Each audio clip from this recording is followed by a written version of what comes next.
अस्सलाम वालेकुम dear students. आज हम स्टार्ट करें लेसन नंबर 3 जिसमें हम पढ़ेंगे कॉम्प्लेक्स डिसीजन मेकिंग और इसका शॉर्ट नेम CDD है। यानी जहाँ पे CDD आएगा मींस कॉम्प्लेक्स डिसीजन मेकिंग का जहाँ पे जिक्र हो रहा है। ठीक है, तो अब कल्चरल साइकोलॉजी हम पढ़ रहे हैं तो ऑफ कोर्स हर प्रोसेस में कल्चर का क्या अमल दखल है वो हमने स्टडी करना होता है। तो इस डिसीजन मेकिंग के प्रोसेस में कल्चरल कौन से फैक्टर्स हैं जो अफेक्ट करते हैं वो इस चैप्टर में हम स्टडी करेंगे। ठीक है, फर्स्ट में थोड़ा सा इंट्रो दिया हुआ है कि व्हाट इज़ डिसीजन, कब लिया जाता है, कैसे वगैरह वगैरह, इतना कोई अहम नहीं है। ठीक है, सेकंड पे आता है primer on complex decision making. यानी अब इसमें क्या है, ये डिसीजन मेकिंग जो प्रोसेस है इसके कौन कौन से फीचर्स हैं। ठीक है, फर्स्ट पे कॉम्प्लेक्सिटी।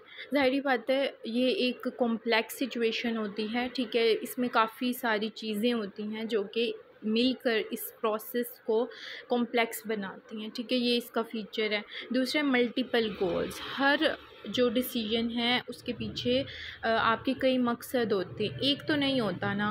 मतलब कि आपने अगर मिसाल के तौर पर स्टडी आप फर्दर करना चाह रहे हो FSC के बाद या ग्रेजुएशन के बाद, तो आप जो सब्जेक्ट चूज़ करोगे या एरिया ऑफ इंटरेस्ट चूज़ करोगे उसमें जो है आपके कई गोल्स होंगे। ठीक है, एक ये तो नहीं है कि सिर्फ आपका इंटरेस्ट है या फिर फैमिली प्रेशराइज़ कर रही है या फिर कोई और चीज़ है, तो इसमें काफ़ी सारे गोल्स होते हैं। ठीक है, आपके अपनी जो है इंटरेस्ट होता है, उसके अलावा सक्सेस रेट होता है कि आगे जाके इसमें क्या सक्सेस रेट है, और इसी तरह हर डिसीजन में जो है काफ़ी सारे फैक्टर्स होते हैं, मल्टीपल गोल्स होते हैं। ठीक है, डायनामिक्स भी इसे ही कहते हैं कि सिचुएशन जो है उसको कांस्टेंट नहीं होती है, उसमें काफ़ी सारे वेरिएबल्स इन्वॉल्व होते हैं।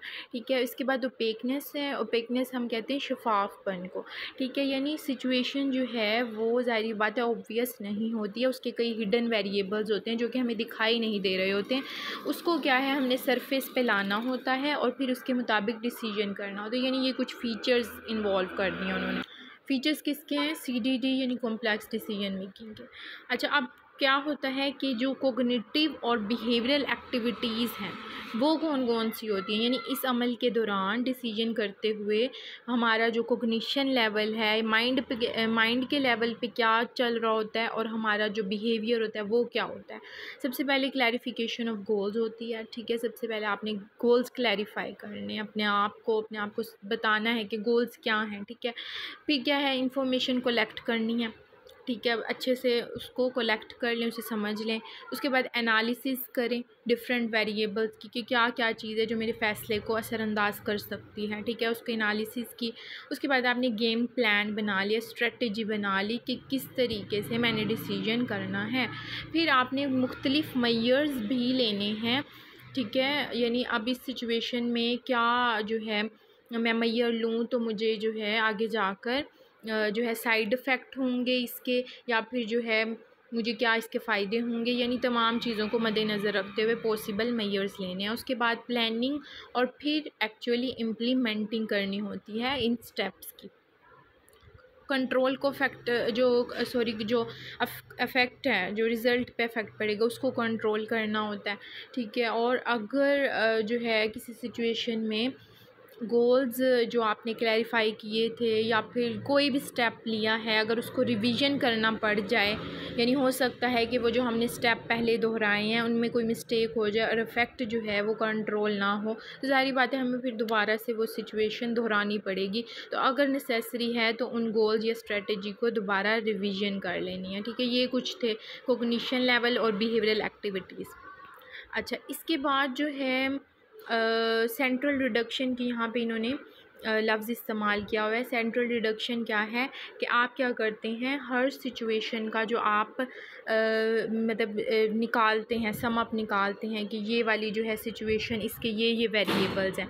फिर उन वेरिएबल्स को आप रिड्यूस करते जाते हैं यहाँ तक कि आप एक जो है उस पे पहुँच जाते हैं, एक सॉल्यूशन पे पहुँच जाते हैं कि यही मैंने लेना है। अब इसे सेंट्रल रिडक्शन का अमल कहते हैं। ठीक है, उसके बाद है complex decision making in cultural context. अब असल बात आई है कल्चरल कॉन्टेक्स्ट में जो है डिसीजन मेकिंग कैसे होती है।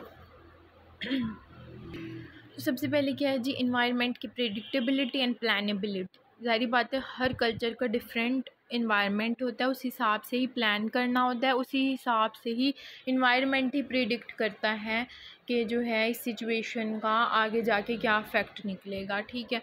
उस हिसाब से ही फिर डिसीजन लेने पड़ते हैं। एक्सपोजर, कि आपका कल्चर का कितना एक्सपोजर है, उसका कितना एक्सपीरियंस है, वो सब चीज़ें मद्देनज़र रखनी होती हैं, ठीक है। फिर इसके बाद थर्ड जो पॉइंट है और जो अहम पॉइंट है वो है power, distance and social hierarchy, ठीक है। यानी आपको पता है इंसान सोशल एनिमल है और हर कल्चर जो है उस पर किसी न किसी तरीके से अफेक्ट डालता है, क्योंकि हमने कल्चर में रहना है, हमारी रिवायात हैं, हमारी ट्रेडिशंस हैं, वो हमें फ़ॉलो करनी पड़ती हैं। ये अलग बात है कि हर इन्वायरमेंट के लिहाज से डिफरेंट तरीके से वो असरअंदाज कर रही होती है। मिसाल के तौर पर अब जैसे उन्होंने कहा हाई पावर डिस्टेंस कल्चर्स जो होते हैं, अब ये डिसीजन पे क्या इफ़ेक्ट डालते हैं, ये कौन से कंट्रीज़ होते हैं हाई पावर डिस्टेंस कल्चर्स, ये ज़्यादातर एशियन कल्चर्स और जहाँ पे जो है सोशलिज़म को प्रमोट किया जाता है, यानी जहाँ पे कल्चर को ज़्यादा अहमियत दी जाती है और इंडिविजुअल को कम इम्पोर्टेंस दी जाती है। यहाँ पे क्या होता है, यहाँ पे जो इंडिविजुअल अगर डिसीजन मेकिंग करने लगे तो उसको बुरा माना जाता है, उसको हैम्पर किया जाता है जब बजाय उसके कि प्रमोट करें, ठीक है। और जो low distance cultures, low power distance cultures होते हैं वो कौन से कल्चर्स हैं जो कि इसको प्रमोट करते हैं, जैसे कि आपके वेस्टर्न कल्चर्स आते हैं, ठीक है, जैसे है यूरोप हो गया। इसके अलावा जो वेस्टर्न कल्चर्स हैं ये क्या करते हैं, इनमें बच्चा खुद डिसीजन लेता है, उसको कैपेबल बनाते हैं कि वो खुद अपने डिसीजंस ले, ठीक है। तो लेकिन यहाँ पे तो ऐसा नहीं होता, यहाँ पे आप देखते हैं कि हर कोई इन्वॉल्व कर रहे हैं, आपके चाचे हो गए, मामे हो गए, और इस तरह मुख्तलिफ जो हैं लोग इन्वॉल्व करते हैं, रिलेटिव्स जो हैं वो बीच में ज़रूर डालते हैं। अक्सर आपने सुना होता है या अक्सर हमारे साथ भी ऐसे हो रहा होता है कि हमारा कल्चर ही हमें जो सिखा रहा है, जैसे हम कहते हैं ना कि अब इसकी क्या वैल्यू है, इसकी क्या वैल्यू, यानी हम सोशलिज़म को प्रेफर करें कि लोग जो है वो क्या कह रहे हैं, ठीक है। बाहर के मुल्कों में ऐसे नहीं होता, उनकी जो अपना इंटरेस्ट होता है उसी के मुताबिक वो ठीक है, उसी के मुताबिक अपने इंटरेस्ट के मुताबिक वो लोग डिसीजन लेते हैं वेस्टर्न कंट्रीज़ वाले। अच्छा, अब इंडिविजुअलिस्टिक और कलेक्टिविस्टिक कल्चर्स क्या होते हैं, ये टर्म्स बहुत इंपॉर्टेंट हैं दोनों, ठीक है। सबसे पहले समझ लें क्या है, क्योंकि इनका बार बार जिक्र आना है। इंडिविजुअलिस्टिक कल्चर्स वही हैं जो मैंने आपको बताया वेस्टर्न कल्चर्स हैं, जो इंडिविजुअलिस्टिक डिसीजन मेकिंग को प्रमोट करते हैं। और जो कलेक्टिविस्टिक कल्चर्स होते हैं वो क्या होते हैं, वो आपके जो है पूरी सोसाइटी कल्चर को इम्पोर्टेंस देते हैं, ठीक है। अब डिसीजन मेकिंग का जो है दो मॉडल्स हैं इसके, नॉर्मेटिव और डिस्क्रिप्टिव। नॉर्मेटिव क्या कहते हैं, ये ज़्यादा इनमें नंबरिंग वैल्यू आ जाती है, ठीक है, यानी हर डिसीजन में स्टेप्स जो होते हैं उसमें नंबरिंग की वैल्यू आ जाती है कि इतनी, हम अभी आगे एग्जांपल आएगी तो आपको पता लगेगा। और जो डिस्क्रिप्टिव मॉडल्स होते हैं वो हर डिसीजन के हर स्टेप को अच्छे से वाज़े करते हैं, ठीक है, क्योंकि पूरा डिस्क्रिप्टिव मेथड है, तो ये मॉडल्स जो हैं पूरा डिस्क्रिप्टिव स्ट्रक्चर बताते हैं डिसीजन मेकिंग का, ठीक है। अब मिसाल के तौर पर एक जॉन स्टूडेंट है, ठीक है, उसने अपना हाई स्कूल फ़िनिश किया। अब जो है उसने साइकोलॉजी उसकी चॉइस नंबर 1 है, अकाउंटिंग चॉइस नंबर 2 है और आर्ट जो है वो चॉइस नंबर 3। अब वो डिसीजन कैसे लेगा, ठीक है। अब उसके डिसीजन लेने का तरीका जो है according to expected utility model, ठीक है, जिसे न्यूमन और मॉर्गनस्टर्न ने 1944 में यूटिलाइज़ किया था। इस मॉडल के मुताबिक, ये मॉडल अहम है, ठीक है, आता होता है क्वेश्चन में, एक्सपेक्टेड यूटिलिटी मॉडल। इसके मुताबिक क्या है कि वो सिचुएशन के हिसाब से उसकी जो आउटकम है उस पर गौर करेगा। अब देखिए एक्सपेक्टेड यूटिलिटी यानी ये कितना मुफीद है, ठीक है, यानी ये सिचुएशन, ये जो मैं करूँगा डिसीजन, इसके मुताबिक जॉन ये सोचेगा कि जो मैं ये डिसीजन करूँगा तो इसका मुझे कितना फ़ायदा होगा, आउटकम इसका क्या निकलेगा और उस आउटकम की यूटिलिटी क्या होगी, यानी मेरे लिए फ़ायदा मंद कितना है, ठीक है। एक्सपेक्टेड यूटिलिटी मॉडल इसके मुताबिक क्या है, वो वैल्यूज़ दे देगा नंबर को, जैसे उसने साइकोलॉजी को 0.70 दिया है, अकाउंटिंग को 0.50 और आर्ट को 0.80, यानी सक्सेस रेट किस में हायर है, यूटिलिटी किस में हायर है, ठीक है जी। तो अब इसके मुताबिक, नंबरों के मुताबिक ज़ाहिर बात है ये नॉर्मेटिव मॉडल है एक्सपेक्टेड यूटिलिटी मॉडल, तो इसके मुताबिक वो जितनी वैल्यू देगा, जितनी उसकी एक्सपेक्टेड यूटिलिटी है उसी के मुताबिक वो चूज़ करेगा। अब जैसे उसने जो है सबसे ज़्यादा आर्ट को दिया है 80, तो वो क्या करेगा, आर्ट चूज़ करेगा कि ये मेरे लिए ज़्यादा फ़ायदेमंद रहेगा, इसमें सक्सेस रेट हायर है, ठीक है। लेकिन इसमें क्या है, इसमें फिर इसमें बहुत ज़्यादा जो है तंज़ किए गए थे, ठीक है, क्रिटिसिज्म हुआ था। हर मॉडल का ज़ाहिर बात है क्रिटिसिज्म होता है, जो कि मुख्तलिफ थे कि ये न्यूमेरिक वैल्यूज़ उसने कैसे दे दी, किस हिसाब से दी, क्यों दी। उसके अलावा जो है कोई और भी ज़रूरी नहीं है कि सिर्फ यही अमल पीछे हो। और डिस्क्रिप्टिव मॉडल्स जो हैं वो तो डिस्क्राइब करते हैं सिचुएशन को, इन्होंने क्यों नहीं की नॉर्मेटिव मॉडल ने। यानी हर मॉडल की जैसे आपको पता है क्रिटिसिज्म होता है, तो इस पर भी इसी तरह क्रिटिसिज्म किया गया, ठीक है। उसके बाद जो है अब ये देखें और अब ये स्टेप्स जो हैं, ये डिसीजन मेकिंग के स्टेप्स ये आते होते हैं पेपर में ना, लॉन्ग में या शॉर्ट में, ये आपने लाजमी करने हैं। क्या है स्टेप्स हैं जी? रिकॉग्नाइज़ करना है डिसीजन प्रॉब्लम को, फिर आपने इन्वेस्टिगेट करना है, डिफ़ाइन करना है और गोल्स को प्रायोरिटाइज़ करना है, फिर नेसेसरी इन्फॉर्मेशन को आपने गैदर कर लेना है एंड देन इवेलुएट करना है, फिर प्लान करना है। इस तरीके से ये स्टेप्स आपने याद कर लेने हैं, ठीक है।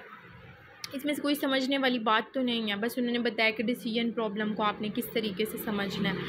अच्छा, इंडिविजुअलिज़म, कलेक्टिविज़म और पावर डिस्टेंस, ये अहम टॉपिक है। इसमें क्या है कि जॉन जो है, उन्होंने एग्जांपल दिए, जॉन जो है यूनाइटेड स्टेट में रहता है, रॉबर्टो जो है वो है वेनेजुएला में रहता है, और जो फ्राइडा है वो जर्मनी में रहती है, और शीना जो है वो इंडिया में रहती है। अब ये चार स्टूडेंट्स हैं, ठीक है, चारों का कल्चर डिफरेंट है। अब इन्होंने हाई स्कूल में पढ़े है, अब उसके बाद इन्होंने आगे चूज़ करना है कि आगे हम किस में स्टडी करें, ठीक है। तो अकॉर्डिंग टू कल्चर, अब कल्चर के मुताबिक देखें तो यूनाइटेड स्टेट जो है वो कौन सा कल्चर है, वो इंडिविजुअलिस्टिक कल्चर है, ठीक है। और वहाँ पे क्या है, वो लो पावर डिस्टेंस कल्चर्स हैं, यानी वो इंडिविजुअलिस्टिक डिसीजन मेकिंग को प्रमोट करते हैं। और रॉबर्टो जो है वो वेनेजुएला में रहता है, वेनेजुएला जो है वो हाई पावर डिस्टेंस कल्चर है, यानी कि ये लोग क्या करते हैं, ये डिसीजन में इंडिविजुअलिस्टिक डिसीजन मेकिंग को प्रमोट नहीं करते, और ना ही इंडिया करता है, ठीक है। जर्मनी और यूनाइटेड स्टेट में रहने वाले जो ये दो स्टूडेंट्स हैं, जब ये फ़ैसला करेंगे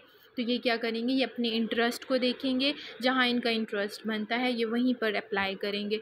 जबकि जो वेनेजुएला में रहने वाला रॉबर्टो है और शीना जो इंडिया में रहने वाली है, वो क्या करेगी, वो अपनी डिफरेंट सिचुएशन को देखेगी, अपने मदर फादर से अपना जो है डिसीजन लेगी, सिबलिंग से, उसके अलावा सोसाइटी में फ्रेंड्स क्या कह रहे हैं, टीचर्स क्या कह रहे हैं, पूरी सोसाइटी जो है उसको कल्चर को लेकर आएगी कि उनका क्या ओपिनियन है, उसी के मुताबिक फिर वो फ़ैसला करेगी। जबकि वो जो दो मुल्क थे, यूनाइटेड स्टेट वाले और जर्मनी, उनमें रहने वाले जो स्टूडेंट्स हैं वो अपना इंटरेस्ट देखेंगे, वो बिल्कुल कल्चर को या सोशलिज़म को प्रमोट नहीं करेंगे, ठीक है, अकॉर्डिंग टू दिस फ़िलॉसफी, ठीक है ना।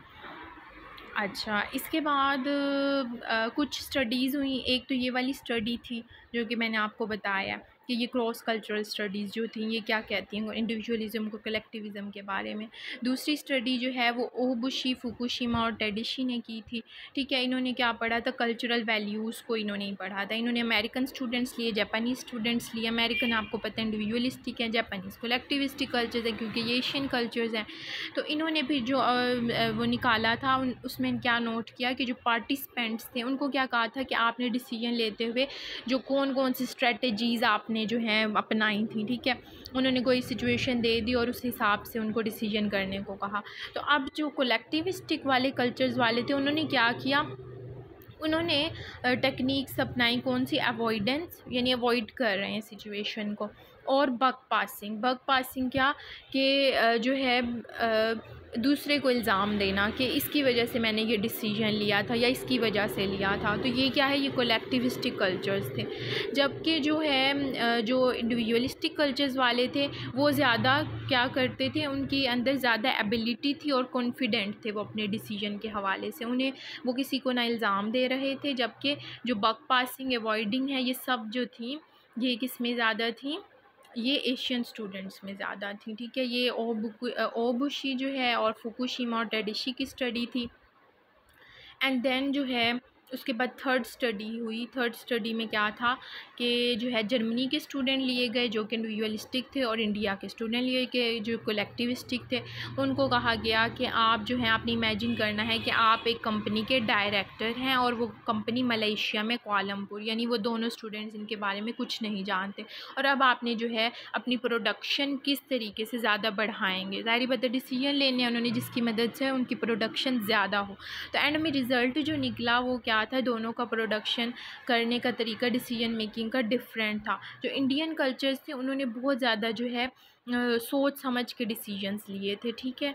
जबकि जो जर्मन स्टूडेंट्स थे उनका जो स्टाइल था वो क्या था, वो रिस्की था, लेकिन वो कामयाब थे, सक्सेसफुल थे, ठीक है। तो इससे पता चला कि उनकी हर दोनों जो हैं कल्चर्स की जो स्टेप टेकिंग स्ट्रेटजी है वो डिफरेंट है, ठीक है। यानी जो जर्मनी वाले थे वो रिस्क टेकिंग थे, क्योंकि उन्हें जो है उन्हें ज़्यादा ये था कि हाँ हम रिस्क लेंगे तो शायद हम कामयाब भी हो जाएंगे। इंडिया वाले जो थे वो सोच समझ के डिसीजन ले रहे थे, उन्होंने हर स्टेप को जो है जांचा परखा और बहुत ज़्यादा जो है उसमें जो है एरर्स भी मैयर किए, सक्सेस भी मैयर किए, और फिर जाके उन्होंने डिसीजन लिया, ठीक है। तो ये दोनों स्टूडेंट्स इस तरीके से डिफरेंट थे।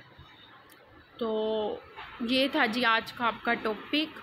इसमें ज़्यादा यही 3 स्टडीज़ अब मैंने आपको बताई हैं कि जो है उन्होंने की थी, ठीक है। जॉन फ्राइडा वाली जो डिफरेंट कल्चर्स में थे, और ये जर्मन इंडियन जो पार्टिसिपेंट्स थे, और दूसरी जो ओबुशी और फुकुशिमा ने की थी वो उनकी स्टडी जो थी, यानी जो अमेरिकन कल्चर्स और जापानीज़ कल्चर्स, ये 3 स्टडी इंपॉर्टेंट हैं कि ये हर कोलेक्टिविस्टिक कल्चर्स वाले और इंडिपेंडेंट जो कल्चर्स हैं यानी इंडिविजुअलिस्टिक, वो किस तरीके से डिसीजन लेते हैं, ठीक है जी।